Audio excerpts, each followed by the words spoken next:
तो चाहे बाबा साहेब रहे, भगत सिंह रहे या अन्य देश के महापुरुष रहे, अपने विचार से आज भारत देश काफी दूर है। इसलिए आज हर एक युवा वर्ग के, खासकर युवा वर्ग की आवश्यकता है कि बाबा साहब केवल मूर्तियों तक सीमित न रहे और विचारधारा जन जन तक पहुंचे के चाहिए। और बाबा साहब भी बढ़िया बात कर रहे कि जिन विचारों का प्रचार नहीं होता है वो विचार मर जाते हैं। इसलिए बाबा साहब के विचारों को आज भी हमें लगता है किसी गांव के अंतिम व्यक्ति तक पहुंचाने की आवश्यकता है। आज देख सकला जब भारत देश के संविधान के निर्माण में वह है तो उस समय एक राज परिवार के व्यक्ति से बाबा साहेब के बड़ा डिस्कस भल है, चूंकि नाम ओकर याद नहीं रहा। वो कहल कि ठीक है भीमराव, आपने संविधान तो बना लिया, आपने ऐसी व्यवस्था तो कर दिया कि आज के बाद से राजा का बेटा राजा नहीं बनेगा, यानी जो राजा बनेगा वह रानी के पेट से नहीं मतपेटी से निकलेगा। व्यवस्था तो आपने कर दिया है, लेकिन हमारे पास पैसा है, हमारे पास धन है। आप जिन लोगों के लिए संविधान बना के जा रहे हैं, यानी शोषित, वंचित, पीड़ित, दमित लोग, उन लोगों को हम अपने पाले में पैसे से ले लेंगे। तो बाबा साहब कुछ पल के खातिर शांत हो गए, खामोश हो गए, अपन आंख से चश्मा उतार ले, पहुंच ले, बड़ा दुखी मन से कहले कि हाँ आपकी बात सत्य है, आप सही कह रहे हैं कि कई हजारों साल से सताए हुए लोग हैं, शोषित लोग हैं, और संभव है आप जो बात कह रहे हैं बिल्कुल सही कह रहे हैं कि इनको आप पैसे से अपने पाले में कर लेंगे। लेकिन जिस दिन ये लोग संगठित हो जाएंगे, शिक्षित हो जाएंगे और अपने अधिकार के लिए संघर्ष करना सीख जाएंगे, आप जैसे लोगों का सदन में जगह नहीं मिलेगा।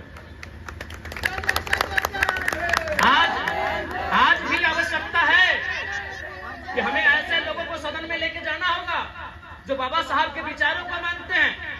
इसलिए आपको भी हम एक बात कहेंगे, बहुत सारे लोग हैं जो बाबा साहब को माला चढ़ाने के लिए आएंगे, लेकिन मैं यही कहूंगा समर्थन उनका कीजिएगा जो उनको विचारों को ले जाने में सफल रहेंगे।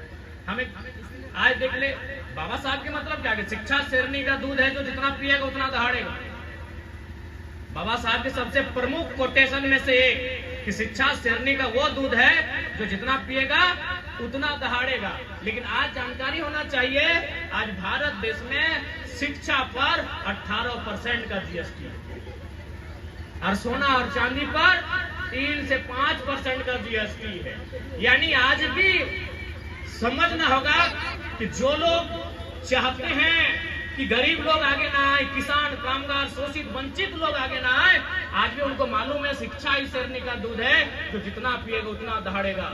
आज हम अपने उदाहरण ले ले, आज एक छोटा सा लड़का, यह तो तोपचाची प्रखंड के मानटन गांव के लड़का, 2 साल पहले हमने कोई परिचय ना हले, फुटबॉल के मैदान में फुटबॉल खेलना, क्रिकेट खेलना, यह मानटन मोड़ में बस के पकड़ के पीके रोए अपन क्लास करे जाना। आज ही राज्य के लड़का केवल राज्य में ना आए, पटना में चर्चा हो रहा है कि गिरिडीह से जो लड़का चुनाव लड़ रहा है जयराम महतो, हम लोग देखना चाहते हैं दिल्ली में कैसे दहाड़ेगा। आज पटना में चर्चा हो रहा है कि गिरिडीह का लोकसभा जो लड़का है वो लड़ रहा है, उसका नाम जयराम महतो है। हम लोग देखना चाहेंगे जैसा वो दहाड़ स्टार्ट करके छत से देता है, वो तब दिल्ली जाएगा, उसका दहाड़ कैसा रहेगा। तो एजुकेशन, आज इस राज्य में हमनी उम्र के लड़का मुखिया बने के ना सोचे, लोग हमारा मुख्यमंत्री के बात कर रहा है। तो कहीं ना कहीं एजुकेशन। एक छोटा सा कहानी क्या चाहिए, एक राजा है, और राज में वो अंधा रहा, वो अंधा चुके पर कोई काम धाम नहीं रहा, अंधा आदमी लगले, तो दिन भर ओकरा मीट मछली अंडा खाए ले दे, और बदले में वो कभी सिंगदहा के चौक में, कभी हीरापुर के चौक में, तो कभी मानटान तो चाची के चौक में बैठा है और राजा के गुणगान करा ले, कि राजा ओकरा फ्री में खाए ले दे। तो राजा के कान तक संदेश ले कि भाई तो बड़ा अच्छा आदमी अंधा, कि जहां जाता है चौक चौराहा में मेरी तारीफ करता है, मेरी प्रशंसा करता है।